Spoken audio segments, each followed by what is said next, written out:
করে দিতে পারি নাই। সিল্লা তো আজকে আমরা সিল্লাকে আমরা দেখতে পাচ্ছি। আমরা করছি সোনাগার এবং বাহুবলে অত্যন্ত চমৎকার একটা খেলা। আমরা হয়ে গেছে বাহুবলের পক্ষে। আমি আশা করব রাকিব আমরা দেখতে পাচ্ছি। আয়োজক ভবিষ্যতে তারা এইভাবে সুন্দর আয়োজন করবেন, আরো সুশৃঙ্খলভাবে আয়োজন করবেন। আর বিশেষ করে আমি যে অনুরোধ করছি, আমি এবং ধন্যবাদ জানাচ্ছি যারা সম্মানিত দর্শক, তারা অত্যন্ত সুশৃঙ্খলভাবে এই খেলাটি উপভোগ করছেন এবং বাকি খেলাটুকু আমরা দেখতে পাচ্ছি উপভোগ করবেন এবং খেলাটি সমাপ্তি করবেন।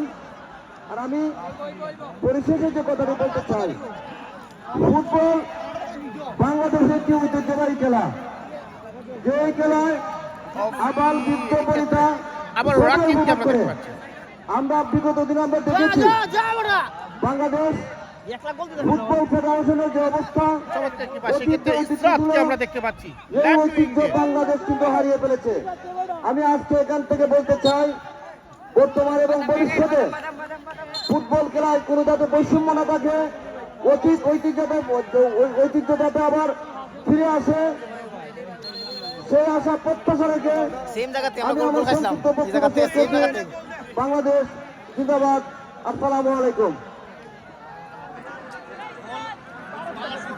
ধন্যবাদ। এখানে খেলা চলছে, আমরা দুঃখ প্রকাশ করছি যে আমরা বক্তব্য দেওয়ার এখানে সময় নেই, যার জন্য আমরা অতিথিবৃন্দ সবাইকে ধন্যবাদ জানাই। শুধু দর্শক মণ্ডলী, আমি আপনাদের একটি কথা জানিয়ে দিচ্ছি যে ক্রীড়াঙ্গনকে যারা মনে প্রাণে ভালোবাসেন, তারা কিন্তু সবসময় চিন্তা করেন যে এলাকার যে যুবক রয়েছে তাদেরকে ভালো ভালো খেলাধুলো উপহার দেওয়ার জন্য যেরকম কাজ করছে বন্ধুমহল ফুটবল টুর্নামেন্ট, আমরা তাদেরকে অসংখ্য ধন্যবাদ জানাচ্ছি।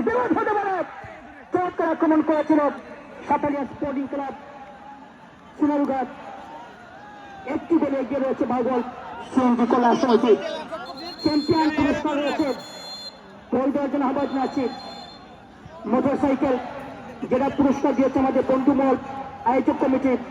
রানার্স আপ পুরস্কার একবার নয় একাধিকবার দিয়েছেন আমাদের এলআইসি মেম্বার সাহেব, সাবেক মেম্বার, যিনি গানও করেছেন একটু আগে।